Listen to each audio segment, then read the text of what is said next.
Optimism is the enemy of love. If we think that we will have a perfect love story, no, it's not going to happen. We need to accept that even a really good relationship has constant moments of crisis. So, pessimism is not an enemy of love. Knowing that there is no such thing as the right person actually helps you to find a good enough person. Compatibility is not a precondition of love. Compatibility is the fruit of love. I'm a philosopher, psychotherapist, and founder of an institution dedicated to emotional growth and development. The playbook for a successful relationship. First of all, the idea of a playbook sounds strange.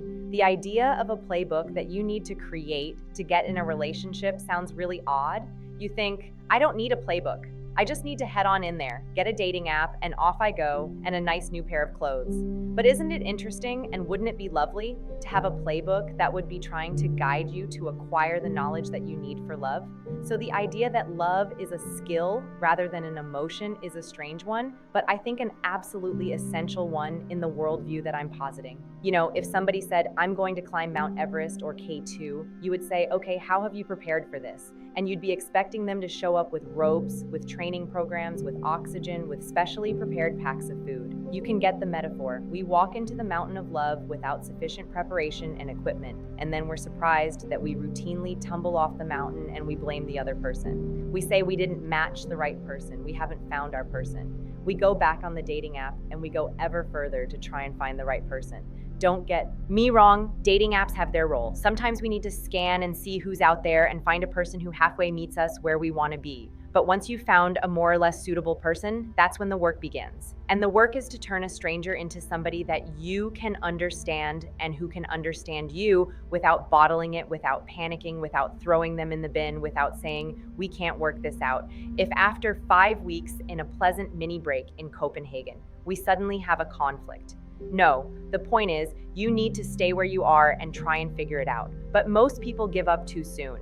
They say, we can't possibly do this, and they run for the hills, go back on the dating app, and find the next person with whom they will then try out an equally unfulfilling attempt to match their heart with a stranger's.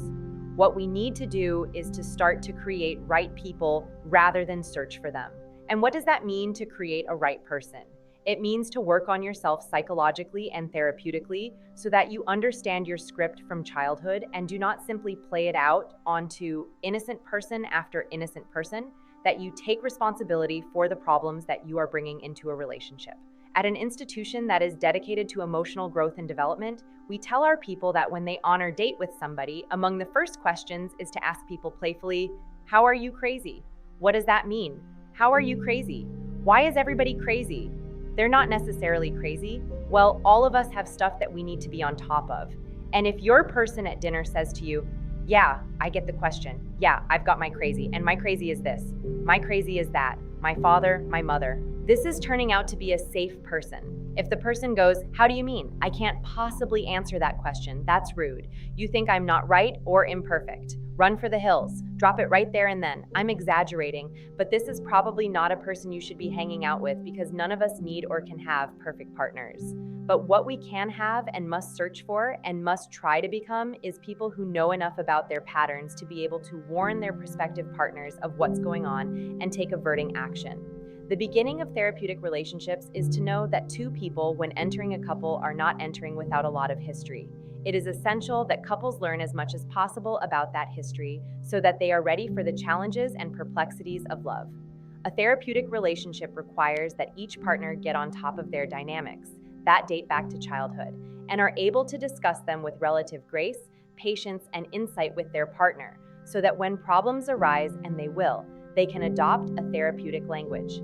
It is therapeutic to say, for example, when there is a conflict, I hear your point of view. It may not be mine, but I hear that it's yours. It is not therapeutic to say, you're wrong, you're an idiot, and you're just like your mother or indeed like your father. This is not therapeutic. I'm kidding, but I'm making a very serious point. Indeed, we do not tend to talk to each other in therapeutically informed language. We shout, we scream, we blame, we shapeshift, we don't take responsibility, we do all sorts of things that doom us in relationships, and then we stand back and we say, we're surprised. We are a society that is obsessed with finding the right person without pausing to think, how do I become the right person? How do I work on myself? Understanding that cannot be done simply, and this is paradoxical, by being on your own. This is another unbelievable mystery. You can't understand yourself just by being with yourself.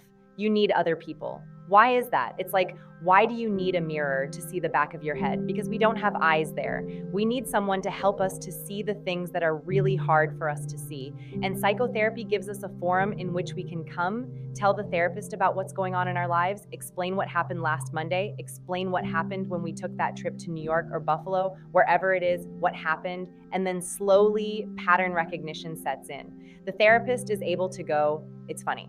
In that last relationship, you did this new relationship, you're doing that. And you mentioned that your parent did something that sounds kind of similar. So I wonder what's going on. And then slowly insight comes. We start to put the pieces together. We think, I'm up to something, I'm doing something. And that way is liberation. You can start to break the unconscious stories that we're living. Psychotherapy works with this concept known as defenses or defense mechanisms. In other words, these are tools that our minds adopt to try and shield themselves from accurate knowledge of their own workings. And it's going to sound really odd, like why don't we just embrace self-knowledge with open arms? Why do we need to run away from it? The answer is that knowledge of ourselves is frightening. It's really awful to have to learn certain things. It may make us very anxious. It may make us so sorrowful. It may panic us. And so we push away unwelcome information. I think that we still perhaps can't quite bear how complicated we are. We're very squeamish creatures. We don't like to sit with ourselves. We don't like to sit with our emotions. Self-knowledge remains an enormously elusive goal. I think it is the most important goal of life. To understand oneself is literally the meaning of life. The ancient Greeks knew this. Know thyself was the most important command in ancient Greek culture and philosophy. Know thyself, most important thing you could do. If you said nowadays, in a conversation with friends or colleagues, what's your goal? Where are you trying to get to next year? What are you trying to do? Say, know thyself. People would go, that's a strange person there. We don't know about this person. It's not an acceptable goal. We know that it's good to make money. We know that it's good to travel to foreign countries, to learn how to fry garlic and to learn salsa. It's not particularly esteemed to know yourself. And that's why we wander around strangers to ourselves and therefore enormously confusing. And let's put it frankly, dangerous to other people. Because a person who doesn't understand themselves, if confronted with their behavior, will go, it wasn't me, I didn't do it, or I can't think or ask me tomorrow. They can't account for themselves. They don't know why they do the stuff they do. They will simply, in a relationship, for example, bail out of a relationship going, it's getting too intense. And why? They don't know. They don't understand what they themselves are doing. Even though they may have spent 5 years learning Spanish, they may have taken an advanced degree in Japanese, they may be very active in all sorts of ways. They may have learned pottery, they may be holding down a great job in marketing something, but the point is they will not have learned the really true constituents of emotional functioning because they've been able to get away with it. And part of the playbook of becoming a better lover is to dial down your defense mechanisms, to observe them. Typical defense mechanism is to push responsibility onto other people, to say it's your fault. For example, someone tries to tell you something about yourself. Someone says, I think that you're a little bit this when that happens. And rather than going, thank you, let me think about that, you go, why are you being rude? Or this is not a good time for me. Or I can't absorb this now. In other words, you push away information that might have helped you, not because it's false, but because it's difficult to absorb. And that's often what happens to us. All of us are involved in defense mechanisms. All of us can't quite bear the full truth about ourselves. It helps us to go to psychotherapy. I know that, AIs, deliver some aspects of therapy. It can be good at points. The good thing about a real human being is that they are not guided just by you. They've got their own independent judgment. And also, you're in a relationship with them. And that relationship is part of what heals you, because the relationship with the therapist is a harbinger of the relationship that you can then take out into the world, a relationship of trust and mutual understanding. This is something that AI is not going to be able to replace anytime soon. So we need to understand ourselves. we need to understand the past, and then we need a certain spirit. One of the things that we need in that playbook of love is a good sense of humor. That could sound superfluous, like, what on earth? Why do we need a sense of humor? Well, a sense of humor is a modesty about our capacity to understand anything. And if we can signal to our partners that, we're a little stupid, we don't get it, we don't have all the answers, that is a wonderful emollient. It's a wonderful lubricant to love because it just dials down the temperature. If your partner is able to say, I may not have understood this, I may not be getting it, that's brilliant. And if they can make a little joke too, that's great. If two people can learn to see each other as idiots, but lovable idiots, that's a beautiful moment in love. It could sound negative. It's not. It's not. It's the most generous thing you can do. We are two blind people helping each other to find a way forward. If that's the spirit in which we can enter love, that is a spirit of generosity, a spirit of mutual forgiveness. Too often we get on our high horses. This is the way it is. I know the answer. This is what I think. That is not a friend of love. So we need, if you like, a modesty, a humorous modesty. Let me give you another idea. Another thing that we need in order to make love work is a certain degree of pessimism. Optimism is the enemy of love. If we think that we will have a perfect love story, a love story with no ruffles in it, with no kinks in it, no, it's not going to happen. We need to accept that even a really good relationship has constant moments of crisis. And that's okay. The problem is not crisis. The problem is, how do we repair crises? Can we repair them with forgiveness, with understanding, and most of all, with curiosity? Can we get curious about why we had a bust up? Can we be searching for why our attachment patterns are not compatible? Can we get interested in why we're difficult to love? And that way we'll become easier to love. So pessimism is not an enemy of love. Knowing that there is no such thing as the right person actually helps you to find a good enough person. A few years ago, I read an essay that went viral. I read it for the New York Times. It was called Why You Will Marry the Wrong Person. Why did that essay go viral? I think it went viral because people all feel, let me correct that. Not all people, but many, many people feel that they have married the wrong person. And they panic about this and they feel so ashamed. So here's an essay in the New York Times that says, yeah, we're all gonna marry the wrong person. And you know what? It's okay. You don't need to marry the right person. You need to marry a good enough person. Compatibility is not a precondition of love. Compatibility is the fruit of love. If we get together with someone and we find that there are differences, right? They have one kind of attachment style. We have another. They like golf. We like tennis. They like the curtains to be green. We like the curtains to be yellow, whatever it is. Too often in modern romantic dating culture, the answer is get out. Just get out. Find someone else. Find someone better. And that's why all the technological tools are all about putting new people in front of you. Of course, sometimes you need to find new people, but as much as finding new people, what you need to do is to learn to live with the people who are in front of you, with the people that you found.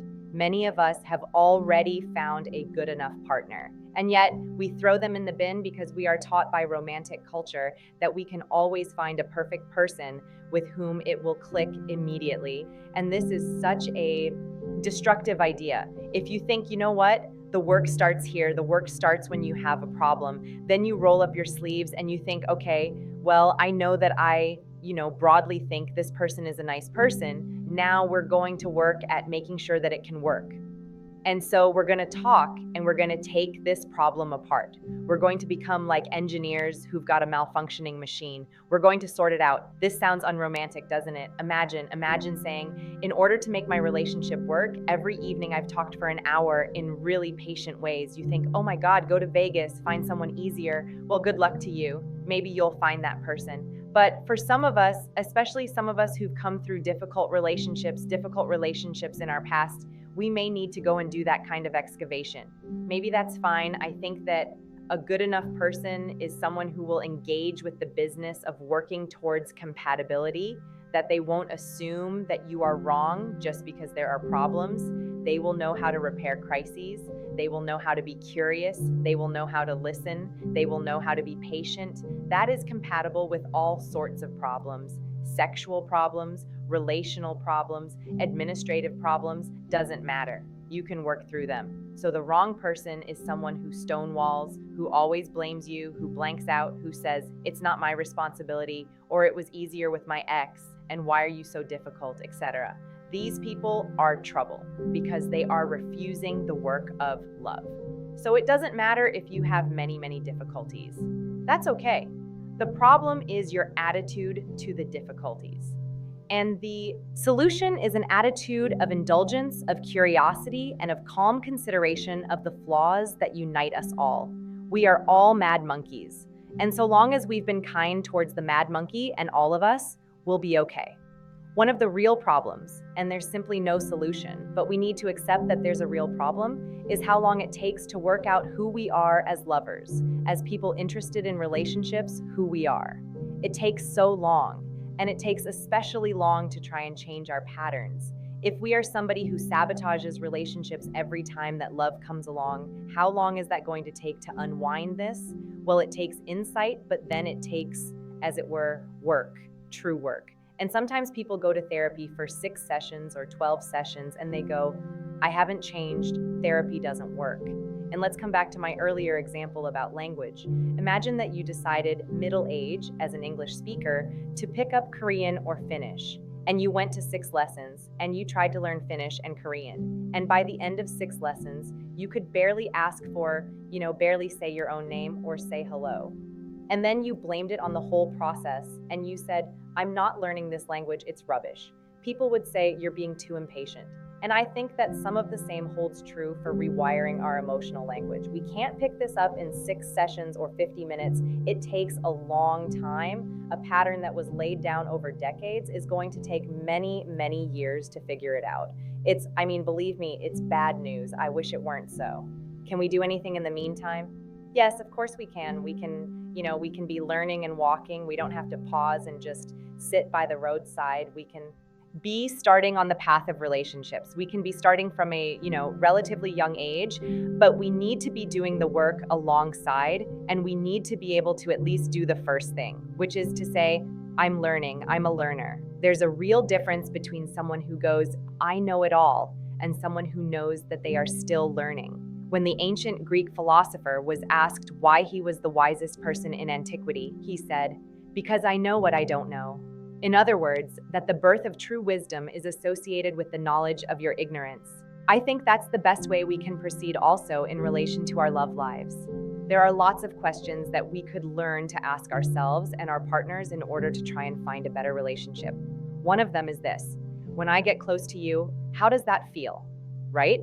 To open up a window onto some of the complexities that occur when somebody gets close. If I love you, what part of you might worry, right? That's a good question. Does any part of you worry? Another really useful question is, how do I respond when someone is trying to communicate something to me? Do I stonewall or do I accept? Am I able to pause and think the issue might be with me? Or do I always have to go, I can't answer that. It's the other person. You're being unfair. You're putting me under pressure. What is your level of emotional dexterity? So that's a good question to be asking yourself as well. Also, one of the really good questions in any relationship is to say, how have I annoyed you? How have I frustrated you? A lot of what happens between couples is there are things that are bubbling away beneath the surface that people can't find the courage to say. And because they can't say them, the problem doesn't improve. The problem gets worse. People can't have sex anymore. A lot of the reason why people can't have sex has got nothing to do with sex. It's to do with the fact they feel disconnected and angry and misunderstood. You can't have sex with someone who you feel misunderstood by or you feel furious with. What helps desire is trust. And the way to build up trust is to communicate, and particularly communicate ruptures of trust. So if you want to have good sex, don't get a candle, don't go to a hotel. Start to ask each other, have I annoyed you? Is there something I've done that you'd like to tell me? And you say this patiently, not in the middle of the night when you're stressed or maybe you've drunk too much, but when you're calm, when there's a sense of, lightness and forgiveness. Use the right moment to ask the right question. We're living in a world where therapeutic language and insights have spread for the first time far outside the consulting room. There is mass adoption at a superficial level of therapeutic language. And the area where we find this most obviously is social media, and in particular Instagram, which is enormous. It's an enormous force in the world. And it has brought up a generation, I'd say, to speak in pseudo or vaguely therapeutic terms. I don't mean that as an insult. Some of these insights have been fantastic. People are now able to talk about, let's say, attachment theory, the mention of an avoidant attachment theory or an anxious attachment theory in many circles now doesn't create the puzzlement that it was generating 15 years ago. 15 years ago, this was not common knowledge. That was still in the university, in textbooks, and in the consulting room. Now it's out in the world. And the medium that has changed this, as I say, is social media. What's the problem? I'll tell you one of the problems. One of the problems is whose fault it is. The tone of a lot of social media posting blames the problem for the struggles in relationships fairly and squarely on the partner, not on yourself. There is an obsession with finding borderline people, narcissistic people, avoidance, anxious people out in the world. And of course they exist. But the tone is the problem. The tone says, get out. These are red flags, and everybody that you're meeting, the reason why you haven't made a relationship work is because these people are unbalanced psychologically. My answer is this. If you are looking to find a person with no problems at all, with no psychological disturbances, good luck to you. If you're looking to find somebody with no red flags, good luck to you. Everybody has red flags. That's part of what it means to be human. That's the story of Genesis.